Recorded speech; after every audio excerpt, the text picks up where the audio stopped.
शाम जो है हमारा भोजन आहार बहुत महत्वपूर्ण होता है। तो आहार में रोगों को दूर करने के लिए कुछ विशेष प्रकार के आहार,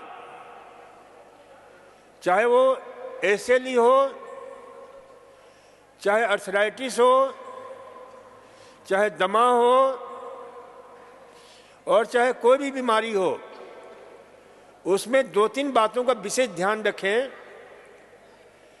कि हमने एक दिन चर्चा की थी कि भी हमारा डाइजेस्टिव सिस्टम सूर्य के द्वारा निर्देशित होता है, सूर्य के द्वारा हमारा जीवन संचालित होता है और इसके ऊपर कई रिसर्च इंस्टीट्यूट हैं जो काम कर रहे हैं।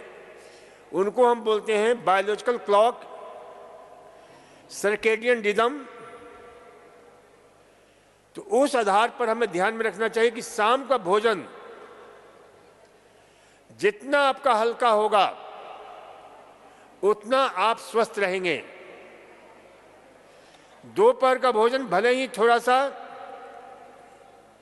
भारी ले लें, लेकिन शाम के भोजन में बिल्कुल शीघ्र सुपाच्य आहार लेना चाहिए। और इसको मात्र इतना कर लेने से आप देखेंगे कि आपकी बीमारी में कितना लाभ हो रहा है। तो शाम के भोजन में विशेष रूप से दलिया हो गया, और दलिया में भी सबसे बढ़िया दलिया है शीघ्र पचने वाला ओट का दलिया, जिसको ओट मिल कहते हैं, जौ का दलिया, ज्वार का दलिया, बाजरे का दलिया, ये शाम का भोजन। क्योंकि इस दलिये में मात्र ये आपको पोषण ही नहीं देता है, शक्ति ही नहीं देता है, बल्कि ये एक प्रकार की दवा है। अब जैसे ओट का दलिया होता है, उसमें ग्लूकेन, बीटा ग्लूकेन, ये जो है ऐसा तत्व होता है जो कार्डियक प्रॉब्लम के लिए, पेट के लिए बहुत ही विशेष प्रकार का फाइबर सही है। तो इसको जो है ध्यान रखें। इसके अतिरिक्त इसमें और भी बहुत बहुमूल्य तत्व पाए जाते हैं, जैसे इसमें टोकोटिनॉल्स, एक खास करके विटामिन ई का बहुत ही शानदार सदस्य है। तो टोकोटिनॉल्स भी आपके हृदय के लिए बहुत उपयोगी होता है। तो ये हमें ध्यान में रखना चाहिए। इसके अतिरिक्त अंकुरित धान्य का, जैसे मूंग है, मोठ है, मसूर है, मटर है, मूंगफली है, इन सारी चीजों का अंकुरित करके और उसके विविध व्यंजन बनाकर खा सकते हैं। तो हल्का से हल्का भोजन शाम का होना चाहिए। जूस ले सकते हैं, और इसके अतिरिक्त दलिया, खिचड़ी, शाम को जितना हल्का भोजन लेंगे उतना आपके रात्रि को दमा का अटैक, दर्द का अटैक, तकलीफ, कोई भी तकलीफ हो उसमें तुरंत आपको जो ना राहत मिल जाती है। और एक चीज ध्यान रखिए कि खाना खाने के बाद में हमेशा बाईं करवट सोना चाहिए। सबसे बढ़िया है कि डाइजेशन हमारा सही रहे। इसके लिए या तो वज्रासन में बैठें या कम से कम 500 कदम चलें, अथवा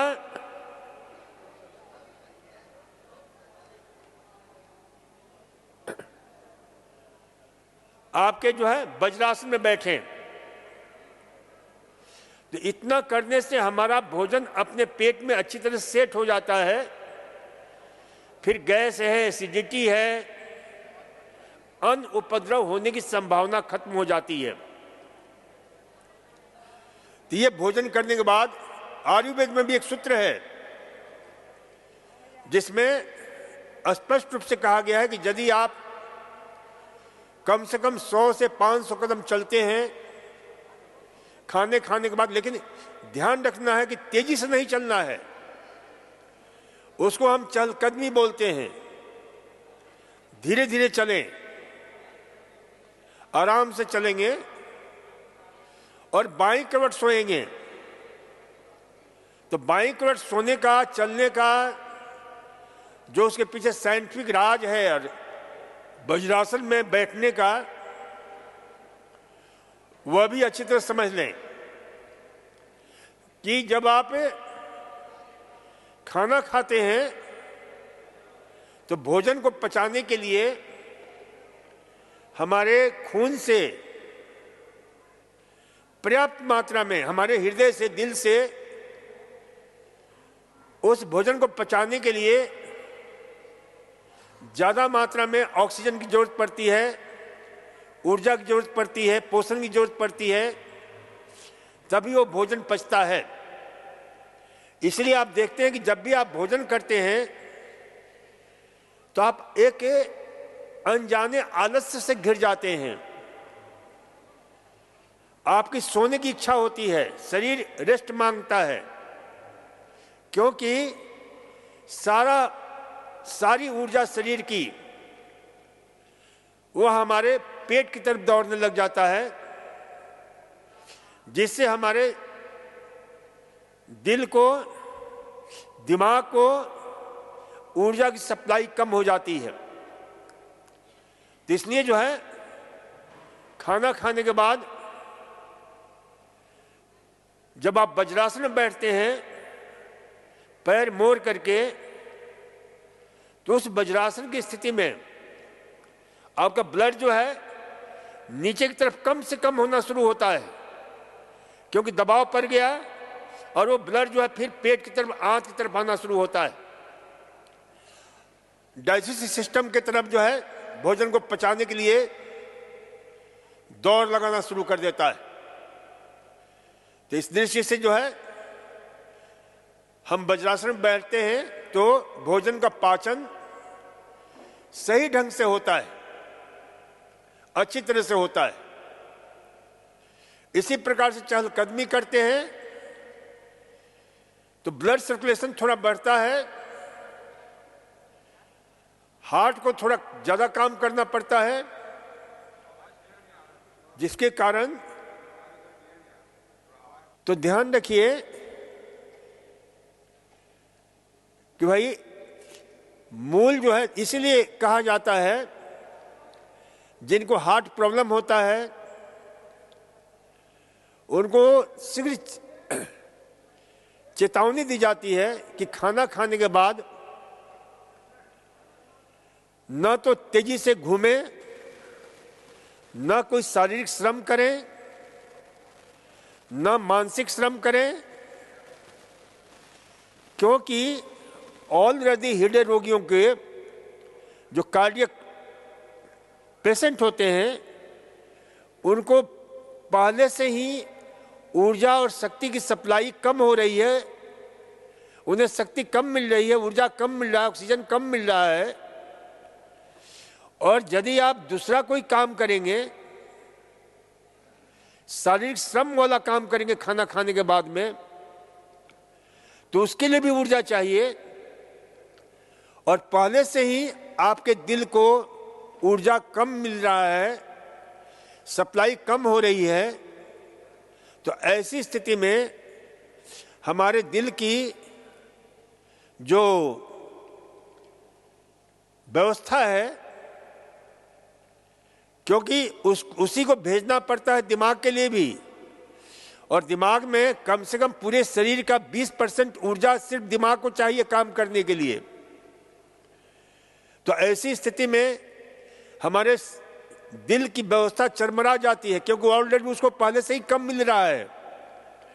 क्योंकि दिल एक ऐसा अंग है जिससे भ्रष्ट लोगों को शिक्षा लेनी चाहिए कि सबको वह ऊर्जा सप्लाई करता है, वो शरीर का खजांची है, ट्रेजरर है, लेकिन कभी भी वह अपने लिए उसमें से ऊर्जा नहीं प्राप्त कर पाता है, क्योंकि उसका भी वेतन अलग से मिलता है। हाँ, ये जरूर है कि उसको ज़्यादा मेहनत करनी पड़ती है, ज़्यादा काम करना पड़ता है, तो उसको वेतन देने के लिए, यानी उसको जो है ऊर्जा देने के लिए कई प्रकार के व्यवस्थाएं की गई है, जिसको हम बोलते हैं कॉर्नरी आर्टरीज।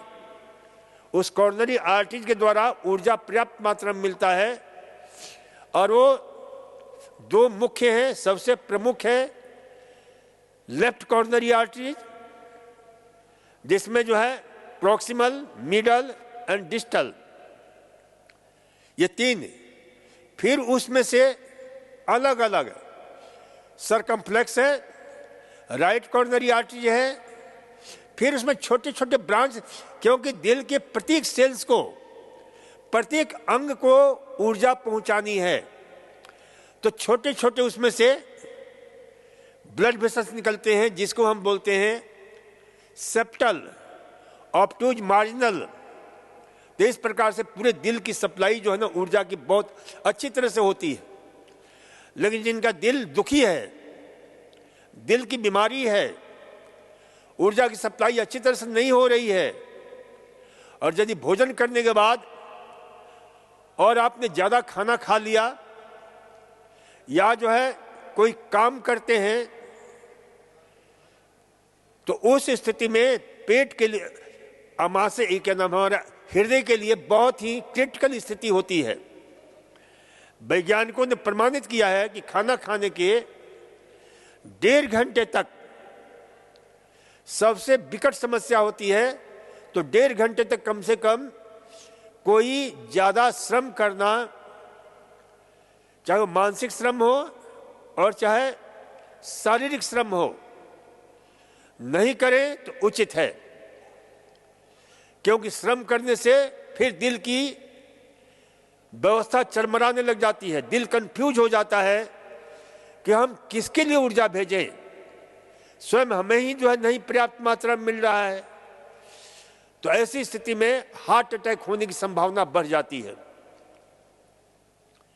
तो इसे जो है, और जो लोग ठूस ठूस कर खाते हैं, उनके लिए भी हार्ट अटैक होने की संभावना बढ़ जाती है। पेट को पेट नहीं समझते हैं, तिजोरी समझते हैं, या कचरा घर का जो है डस्टबिन समझते हैं कि जो मिलता है वही डाल देते हैं। तो ऐसे लोग दिल के साथ बहुत ही खतरनाक ढंग से पेश आते हैं। जो दिल आपके जीवन का बहुत ही महत्वपूर्ण हिस्सा है। इसी प्रकार से जो लोग सुबह गुस्सा करते हैं, चिंता करते हैं सुबह के समय, तो उनके शरीर में एक विशेष प्रकार का, क्योंकि वैसे ही शरीर में सुबह के समय 6 से 8 बजे के समय ध्यान रखा करो हमेशा, कभी भी गुस्सा मत करो, कभी भी तनाव मत करो, कभी भी चिंता मत करो। इसलिए हमारे यहाँ सुबह प्रार्थना, सामयिक ध्यान, योग की व्यवस्था की गई है। क्योंकि सुबह हमारे शरीर में 2 ऐसे खतरनाक रसायन पैदा होते हैं जिनको पाई बोलते हैं, जिसको बोलते हैं प्लाज्मिनोजन एक्टिवेटिंग इन्वेटर। तो ये जो है शरीर में क्या करता है कि जो प्रोथ्रोम्बिन, जो जमने वाला जो तत्व है जिसको प्रोथ्रोम्बिन कहते हैं, तो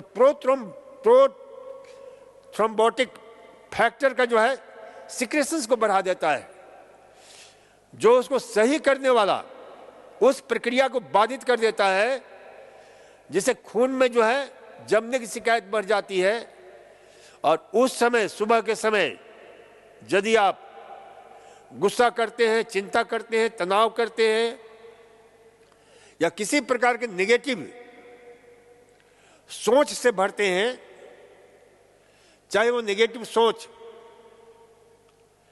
आपके एंगर के रूप में हो, जेलस के रूप में हो, फियर्स के रूप में हो, फ्रस्ट्रेशंस के रूप में हो, हेट्रेड के रूप में हो या किसी भी रूप में हो, नेगेटिव ईर्ष्या, द्वेष, घृणा, निराशा, क्षोभ, डर, भय, कुंठा, हिंसा, प्रतिहिंसा, लोभ, लालच, रोष, प्रतिशोध, झूठ, छल, कपट सुबह भूल कभी नहीं करो उसके लिए, क्योंकि सुबह आप करोगे तो मरोगे।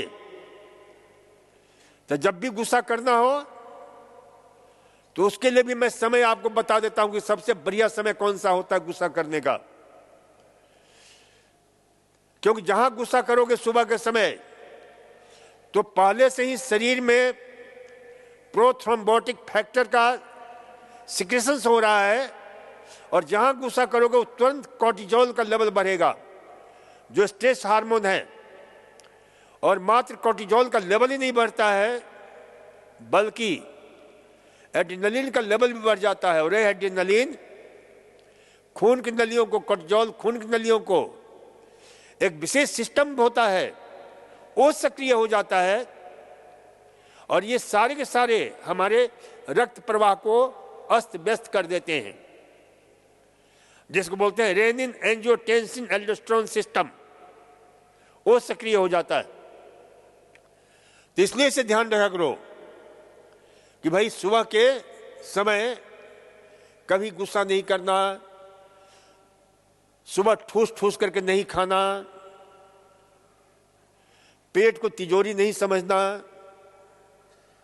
अन्यथा जो है हार्ट अटैक को आप आमंत्रित करोगे कि हाँ आ बैल मुझे मार। तो इसे ध्यान रखो। तो ये कुछ सूत्र हैं जीवन के। और फिर खाने में ध्यान रखो, खाने को जितना आप पौष्टिक बना सको, जितना आप स्वास्थ्यप्रद बना सको, और स्वास्थ्यप्रद बनाने के लिए अपने बनाने का तरीका चेंज करो। जैसे दो टेक्निक होते हैं जिनको बोलते हैं लोअर AGE कुकिंग प्रोसेस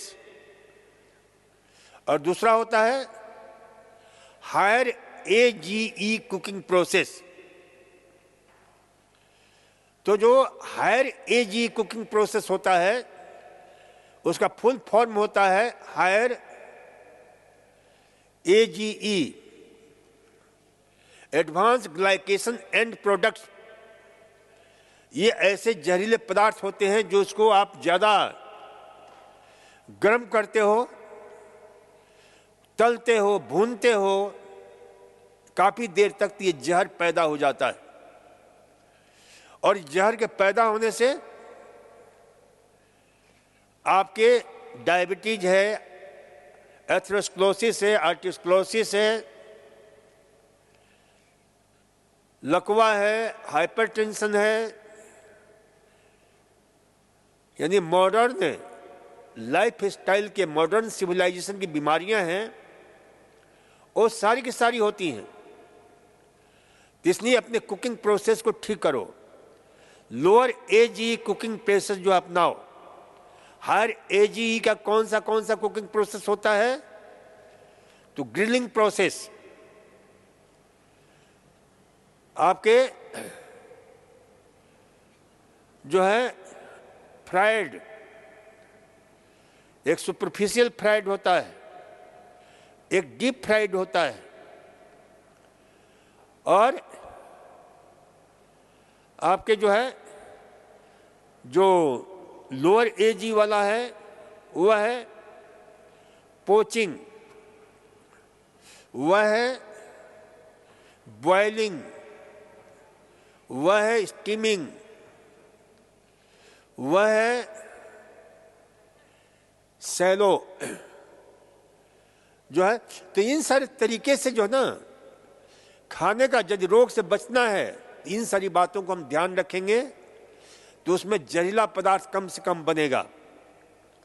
लो एजी यानी एडवांस ग्लाइकेशन एंड प्रोडक्ट्स, क्योंकि ये शरीर में जा करके बीमारियां पैदा करते हैं, खून की नलियों को जाम कर देते हैं, जो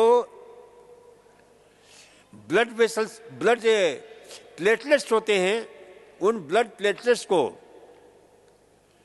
आपके आपस में गूंद देते हैं, गूंद करके, स्टिक करके, और रक्त संचार में बाधा पैदा करते हैं, और भी इसके बड़े खतरनाक जो है। तो इसलिए इसे ध्यान रखा करो। तो जितना हम खान पान के प्रति सचेत रहेंगे, उसकी वैज्ञानिकता को समझेंगे, उतना हम स्वस्थ रहेंगे। जैसे देखो, बहुत लोग जो है ना, खाने के तरीका आप लोगों को ज्ञान नहीं होगा, डॉक्टरों को भी ज्ञान नहीं है, कि थोड़ा सा हम खान पान को चेंज करें। जैसे समझ लो कि एक लड्डू खाते हो आप, एक लड्डू में करीब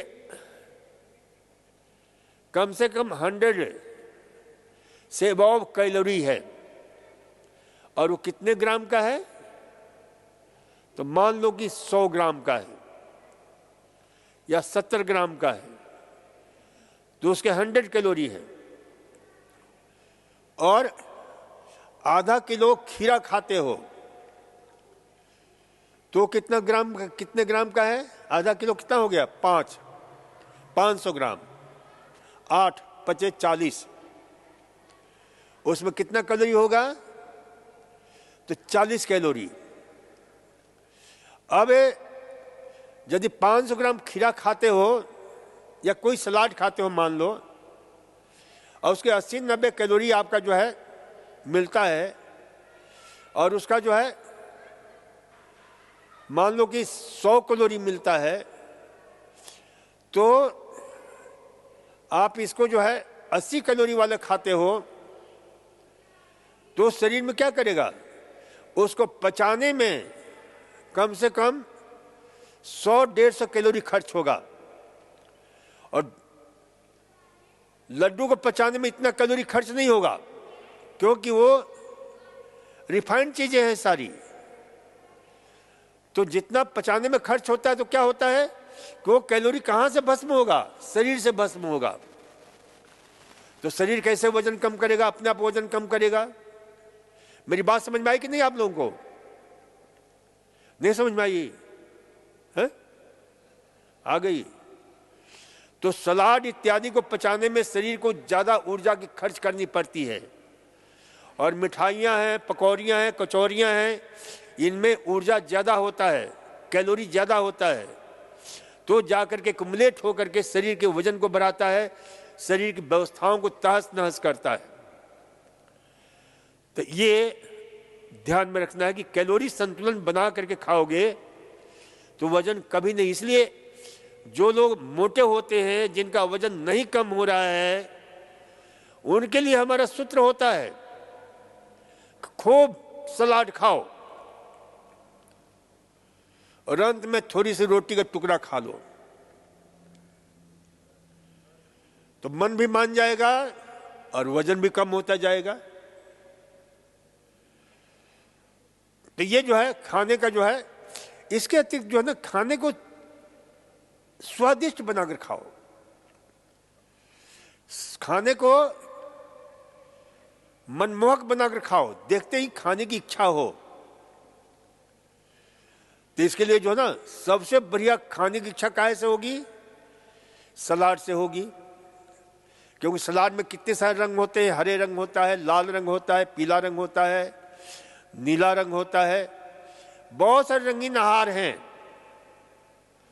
तो उनको इतनी अच्छी तरह सजाओ कि लगे कि जो है ना, बिल्कुल आपकी थाली में फूल रखे हुए हो। सलाद को सजाने का तरीका सीखो। जैसे बड़े बड़े होटलों में देखते हो सलाद को कैसे सजा करके आपको प्रस्तुत करते हैं, तो उससे क्या होता है कि मन जो है ना, उसके प्रति जो है तो रोटी को भी हमने बहुत सारे तरीके निकाले कि रोटी को भी कैसे सजा सकते हो, कैसे उसको आनंददायी बना सकते हो। तो आटे को क्या करो, चुकंदर के रस में गूंद दो, कभी पालक रस में गूंद दो, कभी टमाटर के रस में गूंद दो, कभी लौकी के रस में गूंद दो। एक जूसर हर घर में होना चाहिए और उसे रस निकालो।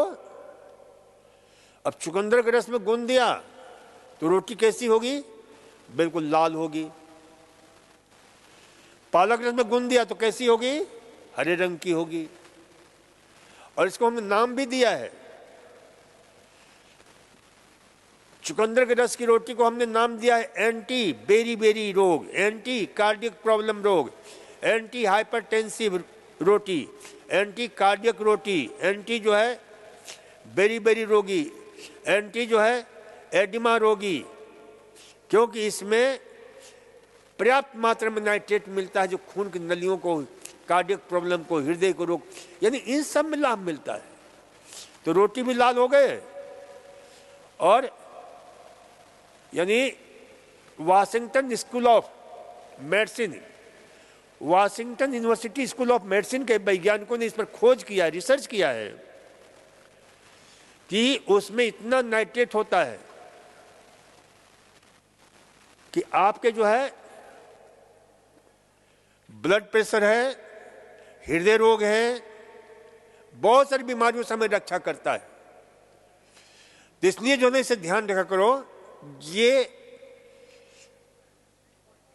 आपके क्या नाम है और ये जाकर क्या करेगा, खून की नलियों को फैला देता है, डायलेट करता है।